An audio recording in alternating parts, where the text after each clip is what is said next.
Good morning student. आइए start करते हैं प्रोग्रामिंग सी की क्लास। प्रोग्रामिंग सी की क्लास में इस समय हमने पढ़ा था मैथमेटिकल और कैरेक्टर फंक्शन। कल मैंने आपको बताया मैथमेटिकल और कैरेक्टर फंक्शन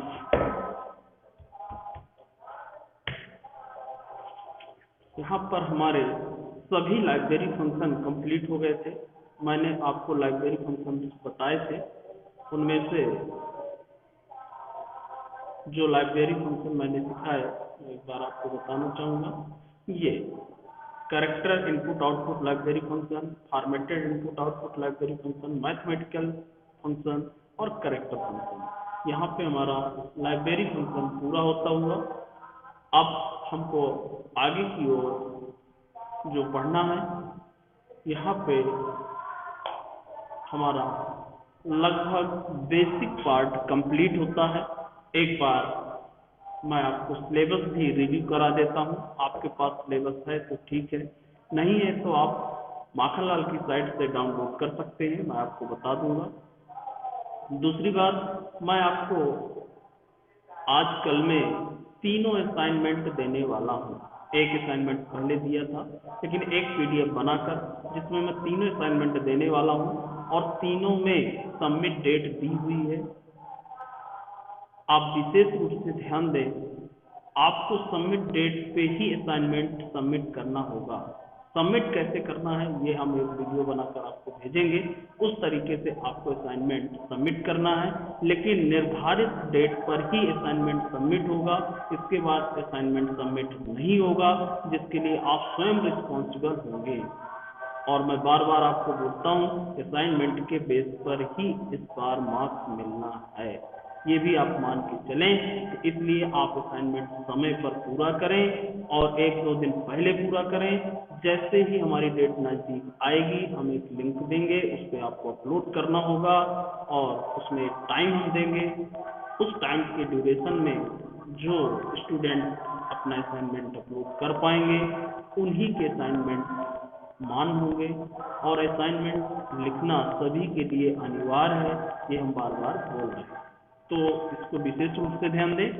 दूसरी बात, मैं आज आपको सबसे पहले सिलेबस एक बार रिव्यू कराता हूँ, जिससे आपको पता भी चले कि हमने जो पढ़ा उसमें से क्या पढ़ा और हमारा सिलेबस कहाँ तक कंप्लीट हुआ। आपके पास जैसा कि मैंने बताया, यदि सिलेबस नहीं है तो आप सिंपली माखनलाल की साइट में जा करके उसमें सिलेबस दिया हुआ है, आप डाउनलोड कर सकते हैं। मेरे यहाँ तो डाउनलोडेड पड़ा है, इसलिए मैं उस सिलेबस को ओपन कर रहा हूँ।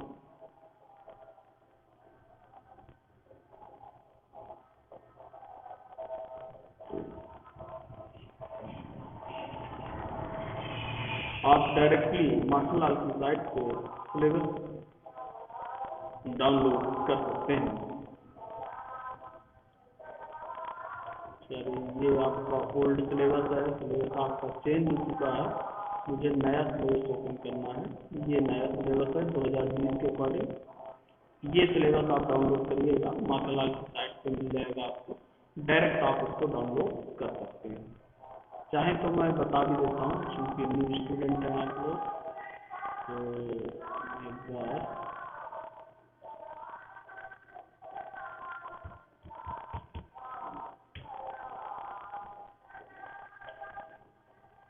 डाउनलोड करने का तरीका भी आपको बता देता हूँ।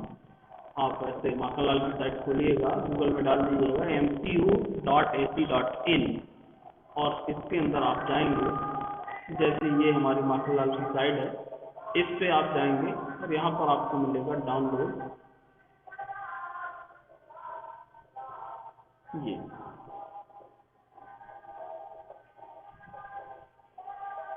यहाँ पे आप देखिएगा new syllabus PU 2020, new syllabus for UG ये दिया हुआ है। बैचलर ऑफ आर्ट के लिए ये सिलेबस आपको डाउनलोड करना है। Bachelor of computer application BCA syllabus effective from जुलाई 2020, ये सिलेबस आपका। इस पे आपको सिंपली क्लिक कर देना है। जैसे क्लिक करेंगे डाउनलोडिंग आपकी चालू हो जाएगी, ऐसे आपके सिस्टम पे डाउनलोड होगा। ओके, ये सिलेबस ऐसे आपका क्या हो जाएगा, डाउनलोड। तो आप ध्यान दें, इसको आप डाउनलोड कर सकते हैं। ये 2020 से ही इम्प्लीमेंट किया गया है, आप लोगों के लिए ही इम्प्लीमेंट है, पुराने स्टूडेंट के लिए नहीं। ये देखिए, इसमें पूरी डिटेल आपको मिलेगी, इसमें क्या क्या सब्जेक्ट हैं, कब क्या चलेगा, पूरे सेमेस्टर की डिटेल है। इसके बाद अब बात करते हैं हम प्रोग्रामिंग सी। आप यहाँ से भी देख सकते हैं कितने नंबर का है। मैं यहाँ पे थोड़ा सा आपको बता देता हूँ अपने सब्जेक्ट का।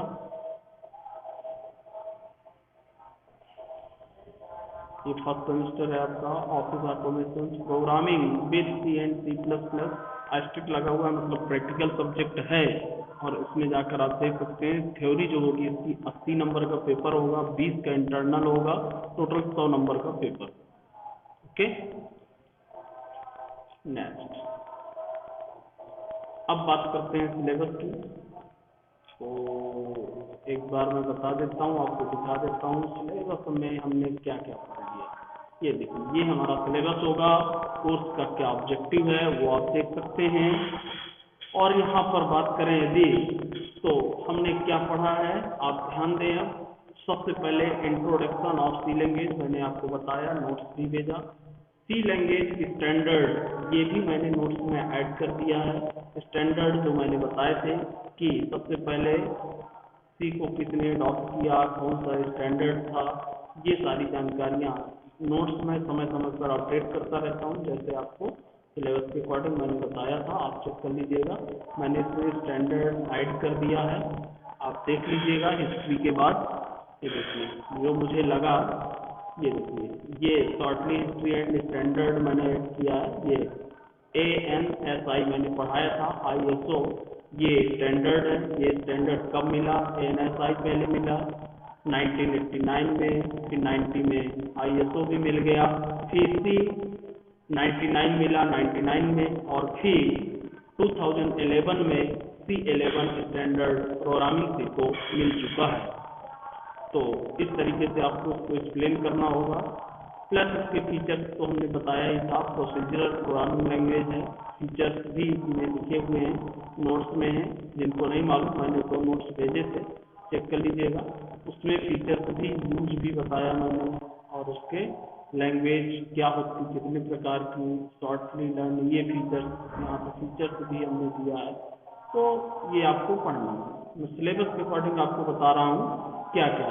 Structure of C language in C plus plus program, ये मैंने बताया ही है, सी का बताया है। अभी जब हम सी पढ़ लेंगे उसके बाद सी प्लस प्लस बताऊंगा, तो तुरंत आपको समझ में आ जाएगा। तो अभी जो भी मैंने पढ़ाया है, किससे रिलेटेड पढ़ाया है, सी से रिलेटेड पढ़ाया है। जब हमको प्रोग्रामिंग सी आने लगेगी, तो जैसे ही मेरा एक पार्ट प्रोग्रामिंग सी का कंप्लीट होगा, मैं फिर उसी को इम्प्लीमेंट करके किसमें बता दूंगा, सी प्लस प्लस में। तो आपको बहुत जल्दी समझ में आ जाएगा। इंट्रोडक्शन टू कंपाइलर नोट्स में दिया हुआ, आप देख लीजिए। जो टर्बो सी कंपाइलर हम यूज करते हैं, उसका इंट्रोडक्शन क्या है, कब बना, वो सॉरी इसमें नोट्स पे है, नोट्स पे है, यहाँ पे आप देख लीजिएगा। मैंने यहाँ भेजा है, ये मैंने दिया है। IDE भी दिया है। IDE क्या होता है, इंटीग्रेटेड डेवलपमेंट एनवायरनमेंट, जिसके माध्यम से प्रोग्राम को डेवलप किया जाता है। गोरलैंड, टर्बो सी एंड कंपाइलर, ये पूरा इसका इंट्रोडक्शन दिया है कि क्या होता है compiler C language from the Borland, first introduced in 1987 was noted by, ये पूरा कंपाइलर का इंट्रोडक्शन भी मैंने यहाँ पे दिया हुआ। तो आप नोट्स में पढ़ लीजिएगा। ओके, इसके बाद क्रिएटिंग, ये तो आपको मालूम ही है प्रोग्राम कैसे क्रिएट करते हैं, compiling and executing C and C plus plus program. तो अभी सी का बताया, उसी में सी प्लस प्लस भी बता देंगे, ठीक है। और IDE का जो मतलब होता है इंटीग्रेटेड डेवलपमेंट, यानी कि जिसमें हम प्रोग्राम बनाते हैं। जो टर्बो सी मैं ओपन करता हूँ, इसके बारे में आपको बताना IDE है, इंटीग्रेटेड डेवलपमेंट। ये टर्बो सी सी प्लस प्लस का जो एडिटर है, ये IDE कहलाता है। इसके बारे में आपको बताना है। ये जो आप ये फाइल मेनू, कैसे न्यू फाइल बनाते, ओपन कैसे करते, सेव कैसे करते, सेव एज क्या होता, इनके बारे में एडिट करना, रन करना, कंपाइल करना, ये पूरी विंडो बनाकर आपको समझाना है। ये पूरा क्या कहलाता है, IDE, यानी कि जिसके माध्यम से प्रोग्राम को डेवलप किया जाता है, वो उसका क्या कहलाता है, IDE। और साथ में बताना कैसे प्रोग्राम क्रिएट करते हैं, वो आपको बता ही दिया। टर्बो खोलते हैं, न्यू पे क्लिक करते हैं, प्रोग्राम को टाइप करते हैं, फिर कंपाइल कैसे करते हैं आप बताएं। कंपाइल मेनू पे जाते हैं या फिर अल्ट प्लस F9 को प्रेस, शॉर्टकट की को प्रेस करते हैं, प्रोग्राम कंपाइल होता है। कंपाइल होने पर प्रोग्राम चेक होता है। फिर रन कैसे होता है, एग्जीक्यूट करने के लिए कंट्रोल F9 को यूज करते हैं, रन पे क्लिक कर देते हैं। तो यदि हमारे प्रोग्राम में कोई भी मिस्टेक नहीं होती है, किसी प्रकार की रन नहीं होती है, सक्सेस होता है, तो हमारा प्रोग्राम रन हो जाता है। ये आपको बताना है कंपाइलिंग में, एग्जीक्यूटिंग में।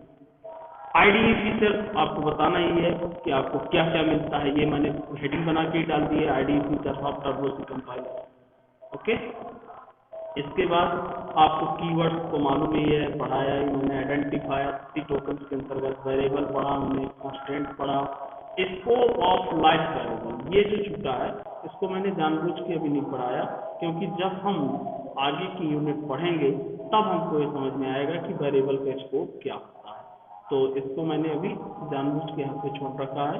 आगे जब हम फंक्शन पढ़ेंगे, फंक्शन पढ़ने के बाद scope and life of variable पढ़ेंगे। आगे स्टोरेज क्लास होती है एक हेडिंग, उसमें ये हेडिंग कवर होती है। ओके, और उसी समय ये भी आपको पढ़ने को मिलेगा, लोकल एंड ग्लोबल वेरिएबल, एक ही हेडिंग है ये, तो ये आपको पूरा आगे पढ़ने को मिलेगा।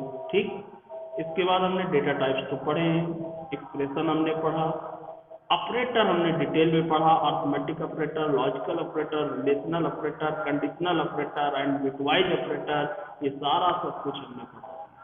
President and associativity of operator, ये भी मैंने पढ़ाया। टाइप कन्वर्जन भी पढ़ाया, और लाइब्रेरी फंक्शन इस समय हम पढ़ रहे थे, जिसमें से character function, input output function में हमने get cs, get chr, get csv, get put chr, ये हमने पढ़ा। फॉर्मेटेड इनपुट आउटपुट फंक्शन में printf एंड scanf हमने पढ़ा, और mathematical and character function in C++ भी हमने पढ़ा। कल ही हमारा ये आपका चैप्टर पूरा हुआ था। तो यदि मैं अब ओवरऑल बात करूं तो हमने यहाँ तक पूरा कंप्लीट कर लिया, यानी कि हमारी फर्स्ट यूनिट पूरी कंप्लीट हो गई है। सिर्फ एक हेडिंग छोड़ करके, scope and life of variable, local and global variable, ये जानबूझ के अभी चूंकि मैं नहीं पढ़ा सकता हूँ इसको आपको, जब मैं आपको फंक्शन पढ़ाऊंगा तब ये आपको समझ में आएगा। इसलिए इस हेडिंग को मैंने यहाँ पे छोड़ा है, इस चैप्टर को मैंने यहाँ पे छोड़ा है। आगे जैसे ही मुझे फंक्शन मिलेगा पढ़ाने को, वो मैं उस समय आपको बता दूंगा कि ये जो हमारी हेडिंग वहाँ पे छुट्टी थी उसको मैंने आपको बताया। ओके, अब यदि मैं बात करूँ तो अब हमको जो स्टार्ट करना है वो क्या करना है, सेकंड यूनिट। और सेकंड यूनिट थोड़ा सा अब लॉजिकली होगी, लॉजिक की ओर हम बढ़ेंगे। अभी तक जो भी हमने प्रोग्राम बनाए, बेसिक प्रोग्राम बनाए और सिंपल प्रोग्राम सीखा और प्रोग्रामिंग सीखा, बेसिक सीखा, डेटा टाइप क्या होते हैं, ऑपरेटर क्या होते हैं, कैसे उसको यूज करते हैं। अब थोड़ा सा डिसीजन मेकिंग प्रोग्राम हमको बनाने होंगे, जिसको कहा जाता है control structure and declaration statement या कंडीशनल स्टेटमेंट, जिसके अंतर्गत if statement, if else, nested office, else if, ladder, conditional operator को मैंने बता दिया है, स्विच, और ये सारे पढ़ेंगे। इसके बाद एक्सप्रेशन स्टेटमेंट में लूप आ जाएगा। ओके, तो आज से सेकेंड यूनिट स्टार्ट होने जा रही है हमारी, बहुत इंटरेस्टिंग यूनिट होगी। सेकेंड यूनिट से हम प्रोग्राम को एक अलग प्रकार से बनाने को सीखेंगे, डिसीजन मेकिंग प्रोग्राम सीखेंगे। तो आज मैं शॉर्टली थोड़ा इंट्रोडक्शन स्टार्ट कर रहा हूँ सेकंड यूनिट का। आपको सिलेबस मैंने आज वेरीफाई कराया, आपके पास सिलेबस है तो ठीक है, नहीं तो मैंने आपको डाउनलोड करने की प्रोसेस भी बताई। लेकिन मैंने जो पहली बात बोली असाइनमेंट को कंप्लीट करना, उसको नहीं आपको बोलना है, असाइनमेंट जरूर आपको कंप्लीट करना है। और आज मैं पूरे असाइनमेंट भेज दूंगा, एक ही फाइल में आपके सभी असाइनमेंट मिलेंगे। वन असाइनमेंट फर्स्ट है, उसी में स्क्रॉल करिएगा, नीचे मिलेगा सेकंड, और उसी में थर्ड। सभी की सबमिट करने की डेट अलग अलग है, वो डेट आप देखिएगा, उसी डेट पे आपको असाइनमेंट सबमिट करना होगा। आप अपने आराम से असाइनमेंट तैयार करते रहें, जब डेट आए तब समय पे आप असाइनमेंट सबमिट करें। ओके, चलिए तो आज थोड़ा सा शुरुआत कर देते हैं हम सेकंड यूनिट की। कंट्रोल स्ट्रक्चर क्या होते हैं, कैसे यूज किए जाते हैं, तो मैं इसके लिए नोट्स भी आपके लिए तैयार कर रहा था, बना रहा था आज, और कुछ नोट्स मैं बना पाया हूँ, आगे मैं बना के भेजूंगा। सिर्फ सेकंड यूनिट मैंने इतना भी लिखा है इसमें। कंट्रोल स्ट्रक्चर क्या होते हैं मैं यहाँ पे थोड़ा सा समझा देता हूँ आज, और फिर उसके बाद कल से स्टार्ट करेंगे इसको detail. Control structure form the basic of entity of the structured programming language. C एक स्ट्रक्चर्ड प्रोग्रामिंग लैंग्वेज है, हमने इसका एक स्ट्रक्चर पढ़ा है और आपने अभी तक देखा उस स्ट्रक्चर के अकॉर्डिंग ही इसमें एग्जीक्यूशन होता है। कौन सा स्ट्रक्चर आपको याद है नहीं याद, ध्यान दें, मैंने एक स्ट्रक्चर आपको पढ़ाया हुआ था और उस स्ट्रक्चर के अकॉर्डिंग ही इसमें प्रोग्राम बनते हैं, जैसे डॉक्यूमेंटेशन, लिंक सेक्शन, मालूम है आपको, मेन फंक्शन, ये एक स्ट्रक्चर हमने पढ़ा हुआ था। और फिर मेन फंक्शन के अंदर जो स्टेटमेंट, डिक्लेरेशन, एग्जीक्यूटेबल, फिर यहाँ पे क्लोज, और बीच में हमने कुछ declaration, global declaration, definition section भी, लेकिन अभी जो फिलहाल हम यूज करते हैं इतना स्ट्रक्चर यूज करते हैं, documentation, link section, main function. Okay, इसमें स्ट्रक्चर का मतलब है कि हम ऐसा नहीं कर सकते कि मेन फंक्शन पहले लिख दें और लिंक फंक्शन, लिंक लाइब्रेरी बाद में, ऐसा नहीं कर सकते, क्योंकि सी की लैंग्वेज का स्ट्रक्चर पहले से निर्धारित किया गया है। उसी निर्धारित स्ट्रक्चर के आधार पे हम उसमें प्रोग्राम को डेवलप करते हैं। कमेंट की बात अलग है, डॉक्यूमेंटेशन कमेंट तो हम कहीं भी यूज कर सकते हैं, वो अलग मैटर है, लेकिन जो हमारे लिंक सेक्शन है, ग्लोबल डिक्लेरेशन है, डेफिनेशन सेक्शन है, मेन है, इनको हम चेंज नहीं कर सकते हैं। यहाँ पे जैसे डिक्लेरेशन एग्जीक्यूटेबल पार्ट है, ऐसा नहीं कर सकते कि एग्जीक्यूटेबल पार्ट पहले लिख दें और डिक्लेरेशन पार्ट बाद में लिख दें। तो ये आपका क्या कहलाता है, स्ट्रक्चर। तो हम जो सी लैंग्वेज में प्रोग्राम बनाते हैं स्ट्रक्चर्ड के आधार पर प्रोग्राम बनाते हैं, इसलिए इसको क्या कहा जाता है, structured programming language. The all language like the C++, चाहे वो सी हो, चाहे C++ हो, और जावा, जावा भी एक प्रोग्रामिंग लैंग्वेज है, जावा भी स्ट्रक्चर्ड प्रोग्रामिंग लैंग्वेज है। Are all structured programming language, control structure are used to alter the flow of the execution. Control structure जो होता है उसके एग्जीक्यूशन को अल्टर करता है। कैसे, हम यहाँ पे यदि बात करें सी लैंग्वेज की, यदि मैं बात करूँ, यदि आपने प्रोग्राम बनाया तो एक एक जो लाइन आपने लिखी होंगी, अभी तक प्रोग्राम आपने देखा, इस लाइन के बाद ये एग्जीक्यूट होगा, इस लाइन के बाद इसमें कंट्रोल फ्लो जाएगा, फिर इसमें जाएगा, फिर इसमें जाएगा, एक एक लाइन एग्जीक्यूट होती है। लेकिन कंट्रोल स्ट्रक्चर जो होते हैं वो इस लाइन के फ्लो को चेंज कर सकते हैं। जैसे हम चाहते हैं कि इस लाइन के बाद सीधा ये लाइन एग्जीक्यूट हो, ये बीच की लाइन हमारी क्या हो जाए, स्किप हो। हम चाहते हैं ये लाइन चले और इसके बाद सीधा हम कहाँ पहुंच जाएं, यहाँ पे पहुंच जाएं, बीच की ये तीन लाइन हमारी क्या हो जाए, स्किप हो जाए, इनको हमको प्रिंट नहीं करना है। तो इसके लिए हमको क्या यूज करना पड़ेगा, कंट्रोल स्ट्रक्चर। और वहां पे क्योंकि ये स्ट्रक्चर्ड प्रोग्रामिंग लैंग्वेज है, स्ट्रक्चर के आधार पे इसका एग्जीक्यूशन होगा, लेकिन कंट्रोल स्ट्रक्चर का यूज करके हम ऐसा कर सकते हैं। तो वो कौन से कंट्रोल स्ट्रक्चर हैं वो हम सीखेंगे। ओके, तो यही बताया, स्ट्रक्चर्ड और use to alter the flow of execution. Structure जो होते हैं वो क्या करते हैं, एग्जीक्यूशन के फ्लो को क्या कर सकते हैं, अल्टर कर सकते हैं, बदल सकते हैं, उसके डायरेक्शन को चेंज कर सकते हैं। Why do we need to alter the program flow, हमको क्या जरूरत है, हम क्यों उसको अल्टर करते हैं, उसको फ्लो को हमको क्या जरूरत है चेंज करने की। बहुत से रीजन हैं, जैसे the reason of the decision making, हमें उसकी क्या जरूरत होती है, जब हमको डिसीजन लेना होता है, डिसीजन मेकिंग यूज करना होता है, इनको डिसीजन मेकिंग स्टेटमेंट भी कहते हैं, ये भी मैं आपको बता दूं, इनको डिसीजन मेकिंग स्टेटमेंट भी कहा जाता है। और हमको जब डिसीजन मेकिंग स्टेटमेंट की आवश्यकता होती है तब हम इसको क्या करते हैं, यूज करते हैं। इन लाइफ, एक लाइफ का एग्जांपल भी में given the set of option like being electronic, आपके पास जब 12वीं पास कर लेते हैं कई ऑप्शन होते हैं, आप इलेक्ट्रॉनिक फील्ड में जाना चाहते हैं और कंप्यूटर साइंस अथवा कंप्यूटर साइंस, ऐसे ही वेरियस ऑप्शन, कॉमर्स, मैनेजमेंट। अब यहाँ पे आपको डिसीजन लेना होता है, आपको किस फ्लो, किस डायरेक्शन पे जाना है। ओके, तो कहीं ना कहीं एग्जीक्यूशन चेंज हुआ ना, एक से लेकर या प्राइमरी से लेकर मैं कह दूं या नर्सरी से लेकर 12वीं या सॉरी 12वीं नहीं, कहीं कहीं 9वीं तक 8वीं तक जहां तक डिस्ट्रीब्यूशन नहीं होता है वहां पे एक प्रोसीजरल प्रोग्रामिंग है। आपने जो पढ़ा वो किसके अंतर्गत आया? प्रोसीजरल। सभी ने एक लाइन पे पढ़ा 8वीं तक मान लीजिए, क्योंकि एमपी में 10वीं के बाद चेंज होता है और यूपी में 9वीं के बाद। तो हमारे यहाँ 10वीं तक, एमपी की यदि मैं बात करूं तो 10वीं तक तो सब लोग एक जैसे पढ़ते हैं, तो हमें कंट्रोल स्ट्रक्चर की आवश्यकता नहीं है। प्रोसीजरल प्रोग्रामिंग हुई, सभी को एक पढ़ना, एक by line, step by step, LKG, UKG, 1 2 3 4 5 ऐसे क्लास बढ़ते, ठीक है। लेकिन जब वो 10वीं के बाद थोड़ा सा डिस्ट्रीब्यूशन होता है कि आप साइंस साइड जाना चाहते हैं, आर्ट साइड जाना चाहते हैं, बायो जाना चाहते हैं, किस में जाना, लेकिन मेजर डिस्ट्रीब्यूशन 12 के बाद होता है। तब भी उस कंडीशन में भी 10वीं के बाद भी आपको 11-12 तो पढ़ना ही है, लेकिन इसके बाद जब आपको 12वीं हो जाता है, इसके बाद मेन डिस्ट्रीब्यूशन होता है, मेन ऑफ डिसीजन मेकिंग वहां पे प्रोसेस यूज होती है और वहां पे आपको डिसाइड करना पड़ता है कि आपको कौन सी फील्ड में जाना।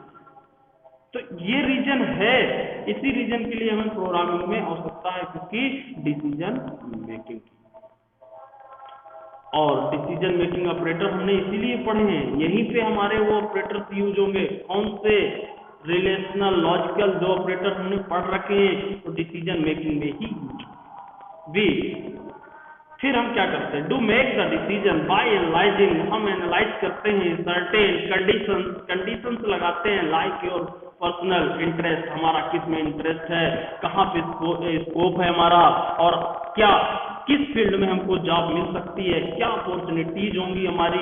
आज की डेट में आपको मालूम ही है, जो भी व्यक्ति पढ़ रहा है इसीलिए कि हमको जॉब मिले, पैसा कमा सके, तो वहां पे हम ये एनालिसिस करते हैं स्कोप किस फील्ड का है, किधर आगे भविष्य में हमको जॉब मिल सकती है, किधर क्या अपॉर्चुनिटी है, और उस आधार पे हम डिसीजन लेते हैं। With the decision we make we alter the flow, और फिर वो फ्लो हमारा क्या हो जाता है? अल्टर हो जाता है ऑफ योर लाइफ डायरेक्शन, और हमारे लाइफ का जो डायरेक्शन है वो क्या हो जाता है? चेंज। हम कुछ कंप्यूटर साइंस, आपके बहुत से फ्रेंड होंगे जो 12वीं तक साथ रहे होंगे और वहां से फिर उन लोगों ने डिसीजन लिया और आपसे डायरेक्शन, कोई कंप्यूटर साइंस चला गया, कोई मैनेजमेंट चला गया, कोई बायो में चला गया, कोई इंजीनियरिंग की जा रहा है, कोई मेडिकल जा रहा है, तो वो डायरेक्शन वहां पे चेंज होता है। This is exactly what happens in C++ program. We use the control structure to make the decision. तो प्रोग्रामिंग C और C++ में डिसीजन को डिसाइड करने के लिए हम क्या यूज करते हैं? Control structure and alter the direction, और उससे प्रोग्राम फ्लो के डायरेक्शन को हम क्या कर सकते हैं? चेंज कर सकते हैं इन वन और द अदर पाथ अवेलेबल, एक या इससे अदर रास्तों पर, पाथ मतलब अलग अलग रास्ते। तो ऐसे जैसे एक छोटा सा हमें ये चेक करना है, कोई दो व्यक्ति हैं, उनमें से किसकी सैलरी अधिक है, राम की मोहन की, तो हमको कंट्रोल स्ट्रक्चर यूज करना पड़ेगा। हमें ये चेक करना है उनमें से कौन बड़ा है, एज उसकी चेक करना है तो कंट्रोल स्ट्रक्चर चेक करना पड़ेगा। तो ऐसे बहुत सारे हमें एग्जांपल्स मिलेंगे जिनमें कंट्रोल स्ट्रक्चर की हमें आवश्यकता होगी और उस आधार पे हमको डिसीजन लेने पड़ेंगे। ऐसे सारी कंडीशंस होती हैं, जैसे मैंने कहा एक एग्जांपल के तौर पे, जिसकी सैलरी 10,000 से अधिक है उसकी सैलरी में 500 प्लस कर दो, और जिसकी 10,000 से कम है उसके में 1,000 प्लस कर दो। तो ये कंडीशन हो गई ना, उस कंडीशन के आधार पे अब हमको प्रोग्राम को एग्जीक्यूट करना पड़ेगा कि वो 10,000 से अधिक है सैलरी कि नहीं है। यदि है तो ये करना है, यदि नहीं है तो ये करना है। अभी तक हमने जो प्रोग्राम सीखे सीक्वेंस में सीखा, सिर्फ हमने एक कंडीशनल ऑपरेटर सीखा, लेकिन वो सिर्फ एक ही डिसीजन लेते हैं, उसको मल्टीपल डिसीजन के लिए यूज नहीं किया जा सकता है। इसलिए कंट्रोल स्ट्रक्चर आप सीखेंगे और मल्टीपल डिसीजन लेना सीखेंगे और मल्टीपल डिसीजन लेकर प्रोग्राम को क्या करेंगे? ओके स्टूडेंट, तो कंट्रोल स्ट्रक्चर के अंदर जो सीखना है वो कल मैं आपको समझाऊंगा। ये देखिए डायग्राम है, डायग्राम के माध्यम से कल मैं सिखाऊंगा ये क्या होते हैं, किस प्रकार से यूज किए जाते हैं, कैसे डिसीजन लेते हैं। सिर्फ आज मैंने इसका थ्योरिटिकल कॉन्सेप्ट थोड़ा सा आपको बताया, नोट्स कल कंप्लीट करके मैं भेजूंगा, लेकिन आज मैं आपको असाइनमेंट प्रोवाइड कर दूंगा। असाइनमेंट पे आप विशेष ध्यान दें, आप असाइनमेंट लिखना चालू कर दें। तीनों असाइनमेंट अलग अलग आपको लिखना है, और जैसे ही डेट आएगी स्कैन करके आप उसको अपलोड करेंगे, मैं लिंक प्रोवाइड करूंगा, उसमें अपलोड कर देंगे, जिससे सभी का टाइमली असाइनमेंट हमारे तक पहुंच जाए। ओके, तो आज की क्लास में यहीं पर क्लोज कर रहा हूँ।